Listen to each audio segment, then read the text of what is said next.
여러분 안녕하십니까? 8월 14일 금요일 뉴스투데이 강원입니다. 춘천 의암호 참사 현장에는 아직 실종자 추가 발견 소식이 전해지지 않고 있습니다. 이번 사고는 막을 수 있었던 인재라는 지적이 많은데 당시 어떤 점이 미비해 사고로 이어졌는지 김상훈 기자가 짚어봤습니다.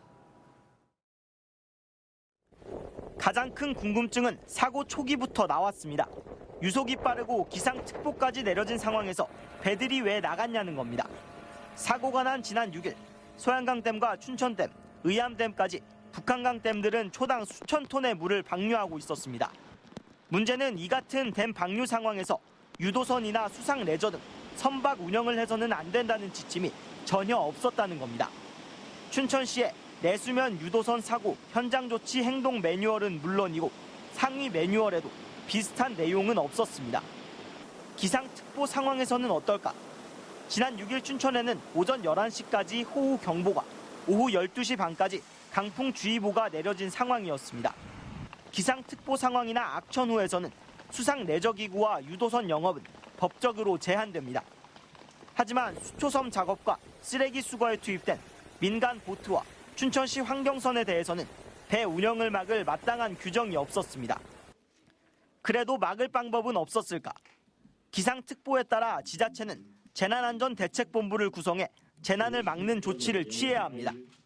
사고 당시 오전 9시쯤에는 민간업체 보트가, 오전 10시 40분쯤에는 기간제 근로자 5명을 태운 춘천시 소속 환경선이 강 위로 투입됩니다. 오전 11시에는 담당 부서와 관리자들도 이 사실을 인지하고 있었습니다. 하지만 호우와 강풍특보로 위험한 상황인데도 춘천시 제대본에서는 별다른 조치가 없었던 것으로 보입니다. 마지막으로 인공수초섬 결박이 안전했느냐의 문제입니다. 소양강댐 방류가 시작된 건 사고 하루 전입니다.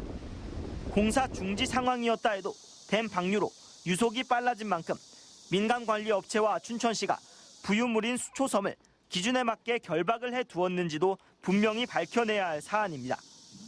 무엇보다 이번 사고를 계기로 해양 못지않게 강과 호수 등 내수면에서의 선박 운항과 작업 안전 수칙이 대폭 강화돼야 한다는 지적도 잇따르고 있습니다. MBC 뉴스 김상훈입니다. 지난 4일 마을 전체가 물바다가 됐던 철원 이길리 마을이 제 모습을 찾아가고 있습니다. 지금까지 5천 명이 넘는 자원봉사자와 군 장병들의 헌신이 있었기 때문인데요. 강화길 기자가 그 복구 현장을 다녀왔습니다. 흙탕물을 뒤집어 썼던 침수 마을이 누런 때를 벗었습니다. 가재 도구와 쓰레기가 뒤섞여 있던 집 마당도 말끔히 정리됐습니다. 전국 각지에서 찾아와 손을 보탰던 5천 명이 넘는 자원봉사자들의 헌신이 있었기 때문입니다. 봉사자분들은 정말 많이 오셨죠. 오시고 그래서 또 힘이 나기도 하고 그래서 또 이렇게 치우기도 하고. 오전 한때 잠깐 해가 나오자 모처럼 빨래도 내걸었습니다. 물을 먹어 버려야 되는 건 아닌지 걱정했던 전자제품들. 전문가의 손길로 다시 쓸 수 있게 돼 한시름 놓습니다. 전기 제품 한 90% 정도는 살아나고요. 네, 전자제품, TV 같은 건 좀 어렵고. 그렇지만 아직 집에서 생활할 수 있는 여건은 되지 않습니다. 매캐한 곰팡이내가 여전하고 도배 장판도 새로 해야 합니다. 공무원들까지 나서 집안의 젖은 벽지를 뜯어냈습니다. 아유, 안타깝네요. 여기 거주하시는 주민들이 이거 빨리 극복하고서 일상생활 하셔야 되는데. 그제 전기가 들어왔던 집을 가봤습니다. 전기가 들어오자 집안의 눅눅한 습기를 빼서 도배를 하기 위해서 이처럼 에어컨까지 틀어놓고 있습니다. 이렇게 집안 정리는 다 되어가지만 수재민의 마음의 상처는 좀처럼 아물지 않고 있습니다. 한 2시간 정도 자면 그다음 잠이 한 잠도 안 와. 그래갖고선 밥을 제대로 못 먹고 그래서 어저께 초등학교 가서 주사 맞고 들어왔어. 응급복구가 끝나가는 만큼 물난리를 겪으면서 받은 심리적 충격을 치유할 전문적인 치료가 급해 보입니다. 군 장병들은 수재민들이 아직 엄두를 내지 못하는 농작물 복구에 나섰습니다. 후끈거리는 비닐하우스 안에서 마스크를 쓴 채 진흙을 퍼냈습니다. 마음이 많이 아픈 것 같습니다. 저희 부모님 일이라고 생각하고 열심히 작업 도와드리고 있습니다. 마을 탐지 작전을 이미 마쳤던 군은 이번에는 농경지 주변 지뢰 탐색에 나섰습니다. 주민들이 다니는 농로를 따라 폭우로 떠내려온 지뢰가 있는지 살폈습니다. 군은 이번 수해 강원도 전방 지역에서 모두 8발의 지뢰를 수거했습니다. MBC 뉴스 강화길입니다. 장마철 많은 비가 내리면서 지반이 약해져 도로가 내려앉는 사고들이 잇따르고 있습니다. 지자체들은 차량 통행을 모두 차단하고 긴급 복구 대책을 마련하고 있습니다. 조규환 기자가 보도합니다. 도로 한 개 차선에 길이 10m, 폭 3m 정도의 큰 구멍이 생겼습니다. 도로를 받치던 범면이 유실되면서 아스팔트 포장이 무너져 내린 겁니다. 지난 11일 이 도로 50m 구간에서 폭 5cm가량의 균열이 생겼는데 하루 만에 상황이 악화됐습니다. 도로 밑에 묻힌 수도관의 파손을 우려해 수도관을 옮기는 공사가 한창 진행되고 있습니다. 다행히 차량 사고를 비롯해 수도와 전기, 가스관 파열 사고는 일어나지 않았습니다. 하지만 과거에도 이 구간에서 비슷한 사고가 있었던 것으로 알려져 우려가 커지고 있습니다. 예비비 사용과 긴급 계약을 통해 이달 중 착공하여 공사가 최대한 마무리될 수 있도록 노력하겠습니다. 정선 읍내에서 국도 42호선으로 이어지는 주 도로 1.3km가 통제되면서 통행 차량들은 6km가량을 돌아가도록 유도하고 있습니다. 그러나 여름 성수기에 외지 차량도 많아 혼선이 자주 야기되고 있습니다. 저기 저렇게 딱 되니까 북실리 교차로로 이렇게 교차로로 가라 그러니까 요즘 차들이 북실리 교차로가 어딘지 모르잖아요. 그러니까 와서 물는 거죠. 국도 35호선 태백시 삼수령 구간에서도 차량이 통제되고 있습니다. 이 도로 50m 구간이 내려앉으면서 곳곳에서 균열이 생기거나 도로가 기울어졌습니다. 태백시는 안전진단을 실시한 뒤 긴급 복구에 나설 계획입니다. 여기에다 긴 장마철에 도로가 움푹 파인 포트홀이 많이 생겨나 도로 당국의 철저한 점검이 필요합니다. MBC 뉴스 조규환입니다. 자녀를 학대해 숨지게 한 혐의로 기소된 20대 부부가 무죄 선고를 받았습니다. 재판부가 검찰이 낸 증거만으로는 살해 의도가 증명되지 않았다고 보는데요. 다만 사체 은닉과 아동수당 부정수급, 그리고 아동학대 등의 혐의는 인정됐습니다. 이병선 기자입니다. 생후 1살이 안 된 자신의 자녀 2명을 살해한 혐의로 기소된 20대 부부 황모 씨와 광모 씨에게 각각 징역 1년 6개월, 징역 1년에 집행유예 2년이 선고됐습니다. 검찰이 지난달 구형한 징역 30년과 징역 8년에서 대폭 낮아진 형량입니다. 검찰이 주장했던 공소사실 상당 부분이 인정받지 못했기 때문입니다. 특히 재판부는 이들 부부가 아이들을 죽이려 했다는 점에 대해서는 모두 무죄로 선고했습니다. 재판부는 두 아이가 숨진 상황과 관련해 검찰이 제출한 증거만으로는 황 씨가 아이들을 죽이려 했다는 점이 인정되지 않는다고 판시했습니다.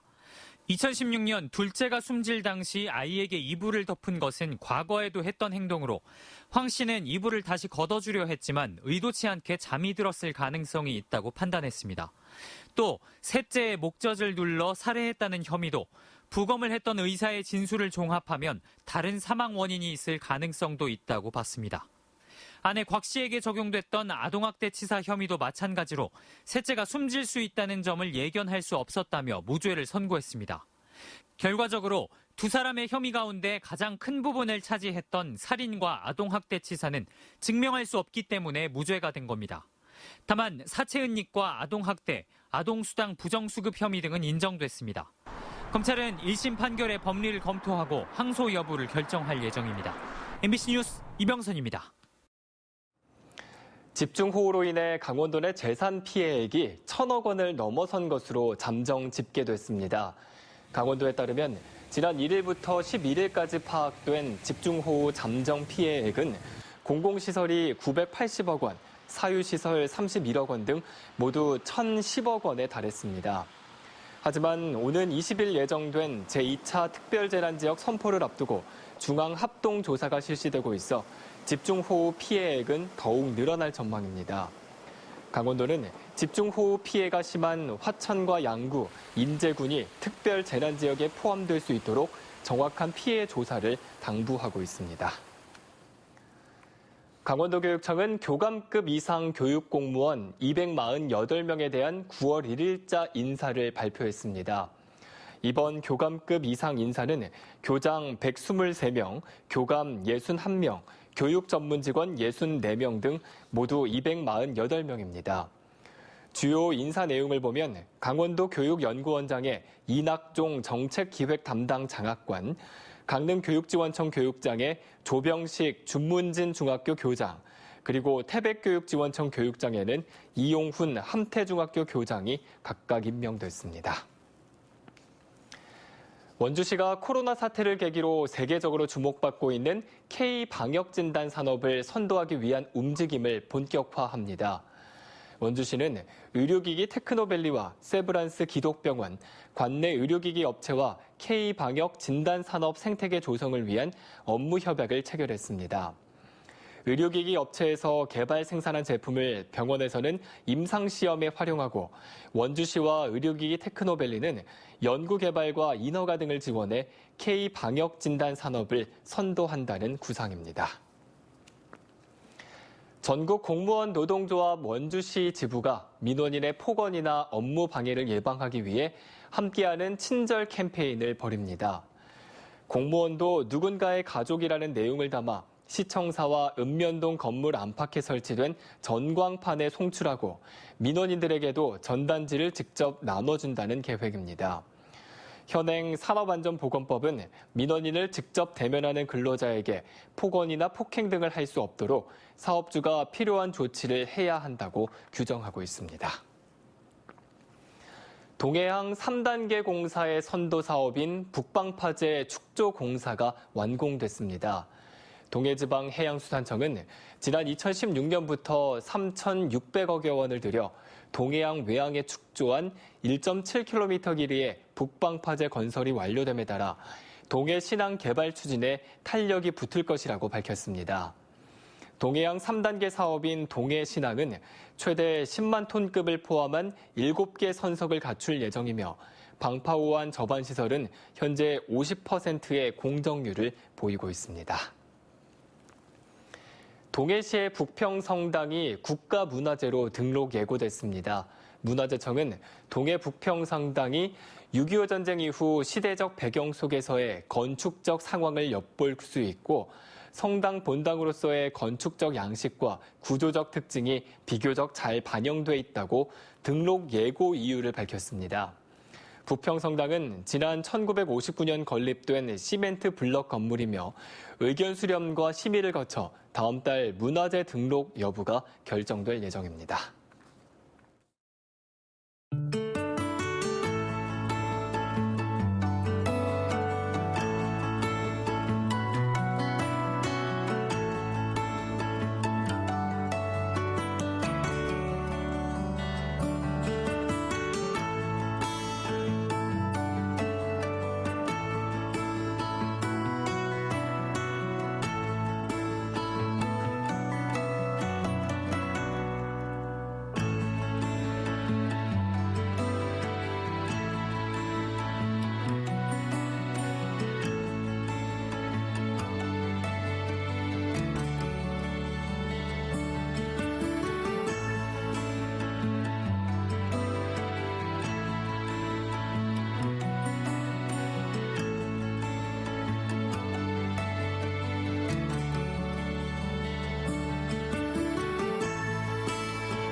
속초에 거주하는 60대 남성이 코로나19 확진 판정을 받았습니다. 강원도에 따르면 속초시 장사동에 거주하는 60대 남성 A씨가 지난 12일 인후통 증상을 보여 검사를 받았다가 코로나19 양성 판정을 받았습니다. A씨는 지난 9일과 10일 자신의 집을 방문한 친척인 서울 중구 확진자 2명과 접촉한 것으로 파악됐습니다. 보건당국은 A씨와 접촉한 가족 등 22명을 상대로 검사를 진행하고 있습니다. 이로써 도내 코로나19 확진자는 78명으로 늘어났습니다. 강원대학교 병원이 강원도에서 유일하게 코로나19 중증 환자 긴급치료병상 지원 사업에 선정돼 치료 병상이 대폭 확대될 전망입니다. 강원대병원은 국민건강보험공단의 지원 사업을 통해 병상당 2억 5천만 원, 총 50억 원을 지원받아 격리병동 20병상을 만들고 에크모 장비 등도 도입할 계획입니다. 긴급치료병상은 평소 일반 환자 진료시설로 활용이 가능하고 위기 상황에서 음압격리 병상으로 전환해 감염병 환자 진료를 위해 활용될 예정입니다. 강원도는 긴 장마와 집중호우로 인한 고랭지 채소의 생육 부진에 적극 대응한다고 밝혔습니다. 강원도에 따르면 유례 없는 긴 장마로 고랭지 채소의 작황 부진과 병의 발생이 우려돼 산지 모니터링을 강화합니다. 또 무 사마귀병 등 병해충 방제와 장마로 농작물 피해를 입은 농가에 방제비를 지원했습니다. 도내 고랭지 채소 면적은 모두 7,000헥타르로 전국 여름 배추의 80% 이상, 도내 밭작물의 50% 이상을 차지하고 있습니다. 이상으로 뉴스투데이 강원을 마칩니다. 시청해주신 여러분 고맙습니다.